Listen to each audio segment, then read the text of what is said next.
अजमेर की सड़कों पर एक महिला को बेहद बेरहमी से मारा जाता है, वो भी बीजेपी नेता की पत्नी को। उसे सबसे पहले धक्का दिया जाता है, उसके साथ मारपीट की जाती है और चारों तरफ से घेर कर उसके हाथ पैर पकड़कर उसके गले को काट दिया जाता है।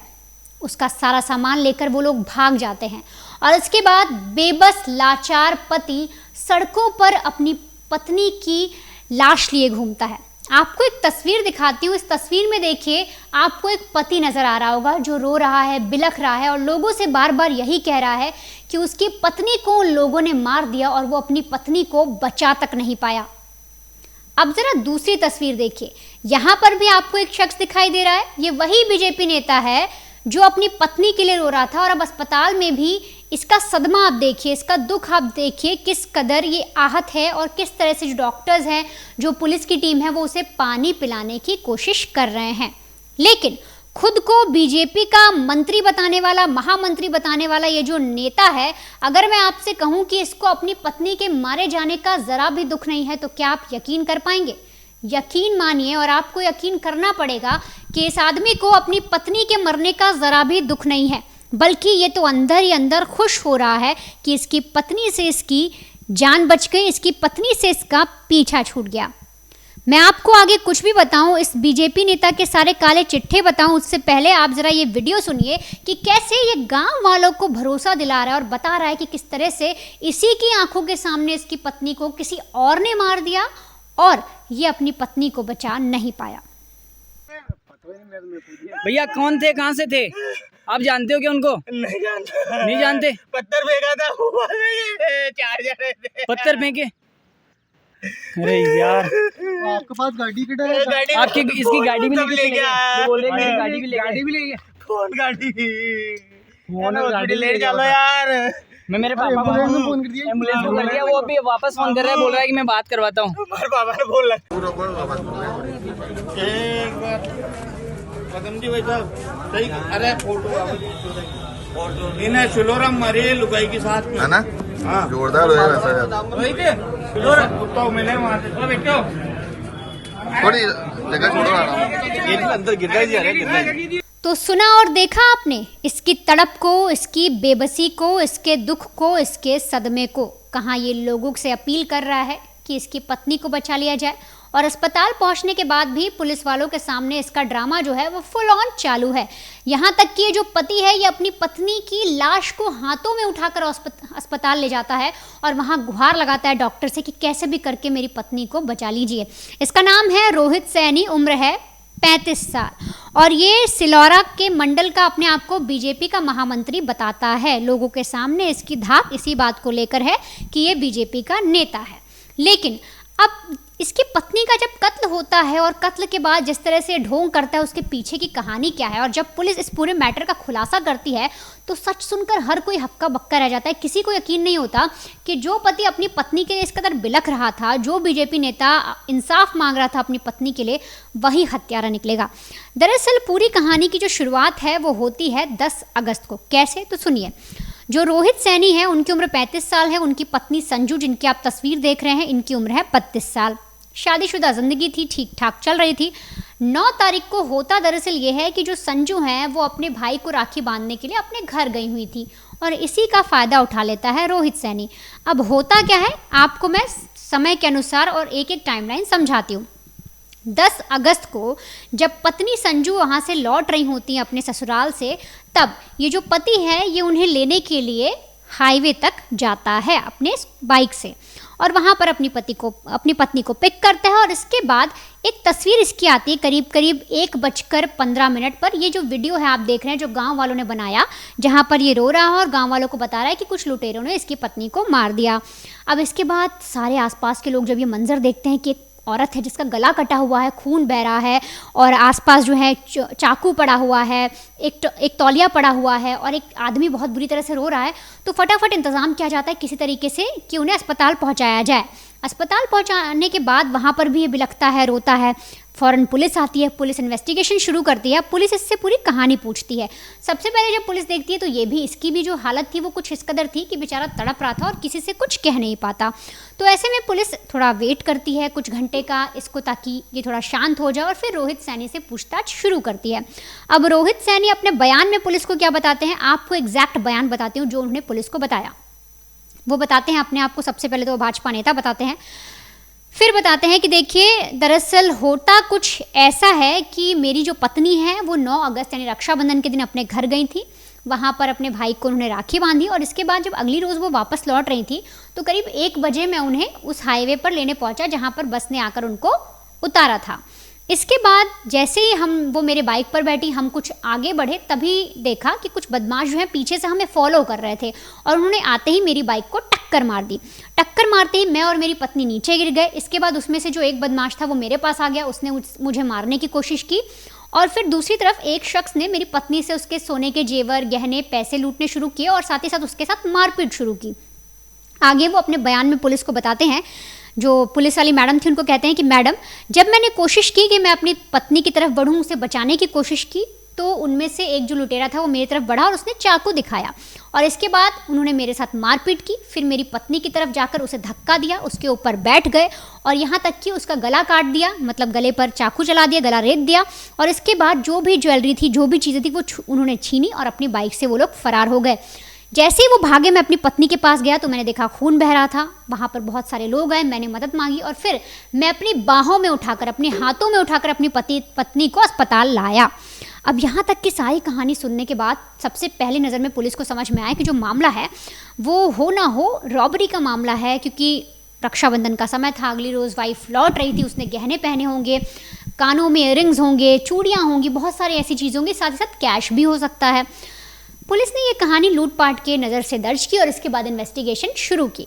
लेकिन पुलिस का जो शक है वो कहीं ना कहीं पति पर बन गया। अब कैसे बन गया उसकी भी मैं आपको कहानी बताती हूँ।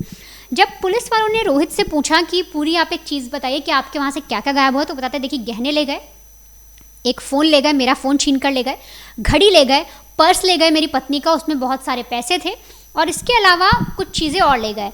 अब होता यह है कि जो वाइफ थी, जब उसकी डेड बॉडी पुलिस देखती है तो वहाँ पर मंगलसूत्र अभी भी मौजूद होता है। पुलिस का पहला शक होता है, और इसके बाद जब शक गहरा जाता है तो उससे पूछताछ की जाती है, मतलब रोहित सैनी से पूछताछ की जाती है। अब वो चीज़ों को थोड़ा बदलता है, वो बताता है कि नहीं मैम ऐसी बात नहीं थी, वहाँ पर कुछ लोग, कोई भी मौजूद नहीं था, और एक बयान में कहता है कि वहाँ से हमने देखा वो हमें पीछे से फॉलो कर रहे थे। अब जब पुलिस पूछती कि ठीक है वो जो लोकेशन है वहाँ पर अगर हम आपको देखें तो वहाँ पर तो बहुत सी गाड़ियाँ चलती हैं, वहाँ ऐसा हो ही नहीं सकता कि सुनसान हो जाए, बल्कि दिन की आप बात कर रहे हैं, दोपहर के बजे, तो कैसे हो सकता है, वहाँ तो आए समय बस भी आकर रुकती हैं। इस पर वो फिर बातें बनाता है, वो कहता है कि मैम नहीं ऐसा नहीं था, वहाँ पर कुछ बसें आई ज़रूर थी पर शायद उन्होंने हमें नहीं देखा। पुलिस की जो टीम थी उनका माथा तो इसकी बात पर ठनकता है कि आखिर वो लोग कौन है जो मार कर चले गए, मंगलसूत्र छोड़कर चले गए, आखिर है तो है क्या। अब यहाँ पर 3 चीज़ें हैं जो पुलिस को खटकती हैं इस आदमी के बारे में, यानी कि जो अपने आप को बीजेपी नेता बता रहा है रोहित सैनी, उसके बारे में। वो 3 चीज़ें क्या जिससे पुलिस को शक होता है। पहला पॉइंट था, जो वो शख्स था वो बताता है कि मैंने भी लड़ाई की, मेरी तरफ भी वो बढ़े, उन्होंने मुझे भी मारा लुटेरों ने। तो जब पुलिस उसका मेडिकल कराती है पति का, तो उसके मेडिकल में कोई भी इंजरी नहीं आती, कोई भी ऐसा निशान नहीं आता जहाँ पर फोर्सफुली कोई चीज़ की गई हो, किसी ने उसे मारा पीटा हो, और तो और पहली नज़र में उसको देखकर भी ऐसा नहीं लगता कि उसे भी चोट लगी है। पहला पॉइंट पुलिस को ये मिलता है कि अगर उन्होंने इस आदमी के साथ यानी रोहित सैनी के साथ भी मारपीट की, उनको भी नीचे गिराया, उनकी बाइक भी नीचे गिराई, तो आखिरकार इसे चोट क्यों नहीं लगी। दूसरा पॉइंट आता है कि जब सारी चीज़ें वो लोग लेकर चले गए तो पत्नी के गले में सोने का मंगलसूत्र कैसे छोड़ गए, ये पुलिस के लिए एक दूसरा वजह बनी उस पर शक करने की। तीसरी बनी कि पुलिस जब इसका CDR निकालती है, मतलब कॉल डेटा रिकॉर्ड जब हस्बैंड का निकाला जाता है तो उसमें एक नंबर मिलता है, और जब उस नंबर पर देखा जाता है कि कई बार बात कर रहा है, रात को बात कर रहा है, पिछले 15 दिनों में बहुत बार बात हुई है, जब उसके बारे में पता लगता है तो पता लगता है एक लड़की का नंबर है। उस लड़की की जब डिटेल निकाली जाती है और बैकग्राउंड खंगाला जाता है तो पता लगता है कि वो तो इन साहब की गर्लफ्रेंड है, यानी कि रोहित सैनी की एक गर्लफ्रेंड भी है। और फिर जब बाकी नेबर से पूछा गया, रिलेटिव से पूछा गया, तो पता लगा कि करीब 15 दिनों से जो संजू और जो पति रोहित हैं, यानी दोनों हस्बैंड वाइफ के बीच में झगड़ा चल रहा था, लड़ाई हो रही थी एक लड़की को लेकर। अब यहाँ तक पुलिस को पूरी कहानी समझ में आ गई थी कि इस आदमी का, यानी कि ये जो नेताजी हैं, इनका किसी के साथ अफेयर था, पत्नी को ये चीज़ें पसंद नहीं थी, और हो ना हो ये मर्डर प्लान हस्बैंड ने ही बनाया है। इसके लिए पूरी तहकीकात की जाती है, पुलिस एक एक कदम फूक फूक कर रखती है, क्योंकि कल को ये धौंस दिखाकर, अपनी पार्टी का कुछ ऐसी चीज़ दिखाकर बोल दे कि मैंने कुछ नहीं किया, मुझे फंसा रहे हो, तो पुलिस सारे सबूत जुटाना शुरू करती है। और जो इसके गवाह थे, जो इसकी बातें थी, सबूत थे, जो ये बताना चाह रहा था कि जो भी एक अपनी पुलिस को अपनी चीज़ें बता रहा था, वो सब मिसमैच हो रही थी। इसके अलावा जब पोस्टमार्टम कराया गया तो जो डेथ का टाइमिंग है, यानी जो पत्नी की डेथ जब हुई, जो टाइम ये बता रहा है और जब पोस्टमार्टम हो, दोनों मैच भी नहीं हो रहे थे, उसमें भी करीब आधे घंटे का डिफरेंस आ रहा था। अब ये सारी चीज़ें पुलिस के लिए पक्की सबूत बनी और पुलिस ने इसको पकड़ा और फिर इससे कड़ाई से पूछताछ की। पुलिस ने बोला कि देखिए, आप कितने भी बड़े नेताजी होंगे, लेकिन आपके बारे में सारी कहानी हमें पता लग गई है। हमें पता लग गया आपका अफेयर चल रहा है, आपका अपनी पत्नी से झगड़ा था, वो जो लोग आए थे, जो लुटेरे थे, उन्होंने आपको मारा नहीं, आपकी पत्नी का मंगलसूत्र नहीं ले गए, आपकी जो बातें हैं, जो भी आपने कहानी गढ़ी है, वो सब झूठी है, हमें सच सच बताइए। और इसके बाद जब पुलिसिया अपने जो लोग हैं वो अपनी तरह से जांच करते हैं, तब जाकर जो नेता है, जो अपने आप को बीजेपी का नेता बताता है, जो बोलता है कि वो महामंत्री है, वो टूटता है और पुलिस को पूरी कहानी समझाता है। वो पुलिस से कहता है कि दरअसल उसने 5 से 6 दिन पहले ही मर्डर की प्लानिंग कर ली थी और उसने सोचा था कि रक्षाबंधन से सही कोई समय नहीं हो सकता, उस समय भीड़ भाड़ हो सकती है, लोग ध्यान भी नहीं देंगे। और उसी के कहने के अनुसार उसने अपने 2 दोस्तों को राज़ी किया, जिसमें से एक नाबालिग है और एक इसका कोई जानकर रवि नाम का शख्स है। उन दोनों से बातचीत करता और कहता है कि मेरी पत्नी जब उस जगह पर पहुंचेगी तो मैं ड्रामा करूंगा, अपनी स्कूटी या बाइक को गिरा दूंगा खड्डे में, तुम आना पीछे से और उसे मार देना और सारा सामान लेकर भाग जाना, हम इसे लूटपाट का एंगल दिखाएंगे। और इसी तरीके से पूरी प्लानिंग जब हो जाती है तो ये शख्स, यानी 10 तारीख को जब पत्नी को लौटना होता है अपने मायके से, उससे करीब 2 घंटे पहले ये जिन लोगों को हायर करता है, जिन लोगों को किलिंग पर लगाता है कि उसे अपनी पत्नी को मारना है, उनके घर जाता है, वहाँ से उन्हें पिक करता है और उसके बाद उस लोकेशन पर छोड़ देता है और कहता है इसी जगह पर जब मैं आऊँगा और तुम सीधे मेरी पत्नी पर अटैक कर देना। और प्लानिंग के मुताबिक ये सारी कहानी पुलिस को बताता है और बताता है कि कैसे प्लानिंग के मुताबिक जब ये अपनी पत्नी को रास्ते में मिलता है, उसे बाइक पर बिठाता है और जैसे ही उस जगह पर पहुंचने वाला होता है, ये अपनी गाड़ी को जो क्या जानबूझकर टक्कर मारता है और वो खड्डे में गिर जाती है। और जैसे ही गाड़ी गिरती है, वहाँ पर पहले से वो 2 हत्यारे मौजूद थे जिन्होंने इस मर्डर में साथ दिया। वो सीधे आकर पत्नी का गला काटते हैं। वो कुछ नहीं करते, ना मारपीट करते हैं, ना अटैक करते हैं, कुछ नहीं करते, सीधे गला काटते हैं और धक्का दे देते हैं किसको? पति को, यानी कि रोहित सैनी को। ये करने के लिए कि कल को अगर पुलिस पूछताछ करे, कोई भी चीज़ करे, तो छोटी मोटी चोट उसकी भी दिख जाए। उसको धक्का दिया जाता है, सारा सामान लिया जाता है, जो भी चीज़ें थी जो इन्होंने पहले से प्लान की थी वो उसकी जेब में भरी जाती है, मतलब लुटेरों को दी जाती है जो मर्डरर्स आए थे, और फिर वो वहाँ से चले जाते हैं। इसके करीब आधे घंटे तक, इसीलिए सोचिए पोस्टमार्टम में जो रिपोर्ट आई थी उसमें डिफरेंस आया था आधे घंटे का। कैसे? क्योंकि ये वहाँ पर वेट करता है कि अब इसको किस तरह से ढोंग करना है, किस तरह से नाटक करना है, किस तरह से विलाप करना है।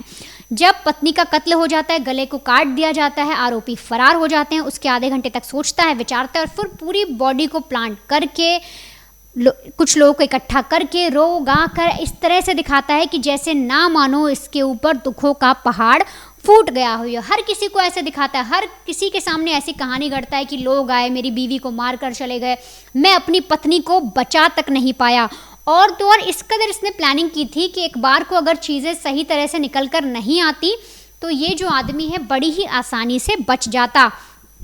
बाकायदा अपनी पत्नी की लाश को लेकर बैठता है, उसको प्लांट करता है और उसके बाद लोगों के सामने ढोंग करता है, उसके बाद लोगों के सामने चिल्लाता है।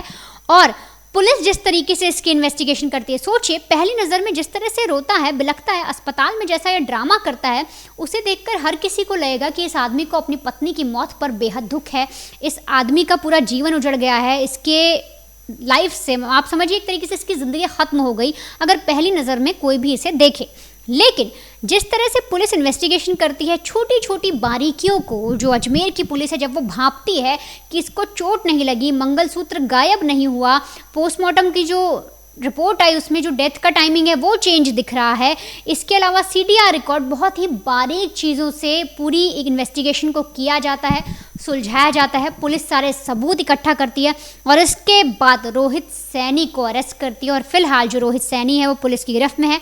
बाकी जो 2 लोग हैं उनकी भी तलाश की जा रही है, जिसमें से एक नाबालिग है जिन्होंने रोहित सैनी के कहने पर रोहित सैनी की प्लानिंग के मुताबिक संजू सैनी का कत्ल कर दिया। फिलहाल पुलिस उन्हें ढूंढ रही है, लेकिन रोहित सैनी को अब कड़ी से कड़ी सजा दिलाई जाएगी, क्योंकि जो संजू सैनी के परिवार वाले हैं, जो महिला के परिवार वाले हैं, उनका साफ तौर पे कहना है कि कितना भी मतभेद हो, कैसे भी लड़ाई हो जाए, लेकिन उन्होंने सपने में नहीं सोचा था कि उनकी बेटी को कोई इस कदर मौत के घाट उतार देगा।